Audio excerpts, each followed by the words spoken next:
ভারতীয় জনতা যুব মোর্চার সংবর্ধনা অনুষ্ঠান। বর্ষাপাড়ায় উমাকে সংবর্ধনা জানালো অসম ক্রিকেটও।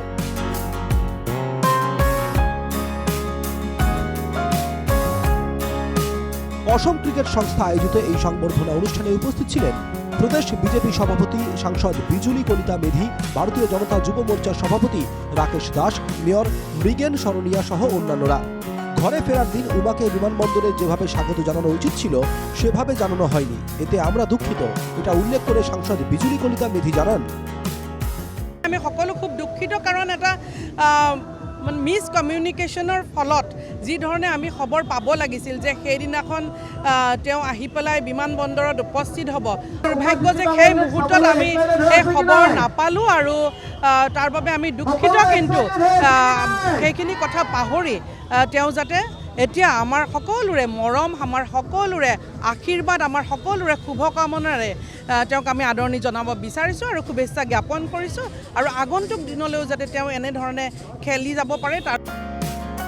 এদিকে উমাকে সংবৰ্ধনা জানানোৰ পৰ প্ৰদেশ বিজেপি সভাপতি দিলীপ শইকীয়া বলেন, আমি উমালৈ যেহেতু তেওঁ ভাৰতবৰ্ষলৈ গৌৰৱ কঢ়িয়াই আনিছে, অসম কন্যা হিচাপে তেওঁৰ আমি অন্তৰৰ নিভৃত কোণৰ পৰা অলেখ অযুত শুভকামনা জ্ঞাপন কৰিছোঁ, আৰু আমি গৌৰৱান্বিত অনুভৱ কৰিছোঁ যে উমাৰ নিচিনা এগৰাকী গোলাঘাট জিলাৰ ভিতৰুৱা অঞ্চলৰ পৰা আহি এগৰাকী ছোৱালীয়ে ভাৰতৰ গৌৰৱ বিশ্ব প্ৰেক্ষাপটত আজি আঁচুৰি আনিবলৈ সক্ষম হৈছে।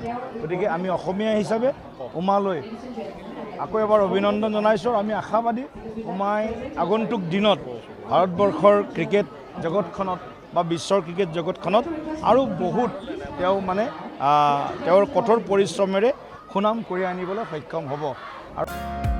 এদিকে আবার 91 ইয়ার্ড ক্লাবে অসম ক্রিকেটের সংবর্ধনা অনুষ্ঠানে উপস্থিত ছিলেন সংস্থার সভাপতি তরঙ্গ গগৈ, বিসিসিআইয়ের সচিব দেবজিৎ শইকীয়া সহ অন্যান্যরা। সংবর্ধনার পর 51 লক্ষ টাকার চেক তুলে দেওয়া হয় উমার হাতে। এদিকে বিপুল সংবর্ধনা পেয়ে রীতিমতো উচ্ছ্বসিত বিশ্বকাপজয়ী দলের অন্যতম সদস্যা উমা। কথা বলতে গিয়ে আবেগপ্রবণ উমা জানান, বহুত ভাল লাগিছে, কাৰণ মই এইখন ফিল্ডতে আহিছিলোঁ, ফাৰ্ষ্ট প্ৰেক্টিছ কৰিছিলোঁ, আৰু অসম ক্ৰিকেটে মোক ইমান হেল্প কৰিছিলে সৰুৰ পৰাই। যেতিয়া মই মোৰ এজেণ্ট আছিলে তেতিয়াৰ পৰা অসম ক্ৰিকেটে মোক হেল্প কৰিছে, আৰু দেৱজিৎ ছাৰ এতিয়া তেওঁ মোক বহুত হেল্প কৰে, তেওঁ মোৰ খবৰ লৈ থাকে, আৰু প্ৰেক্টিছৰ টাইমতো কথা বতৰা হৈ থাকে। তো দেৱজিৎ ছাৰকো থেংক ইউ ক'ব বিচাৰোঁ, আৰু আমাৰ অসম ক্ৰিকেটকো ধন্যবাদ জ্ঞাপন কৰিছোঁ।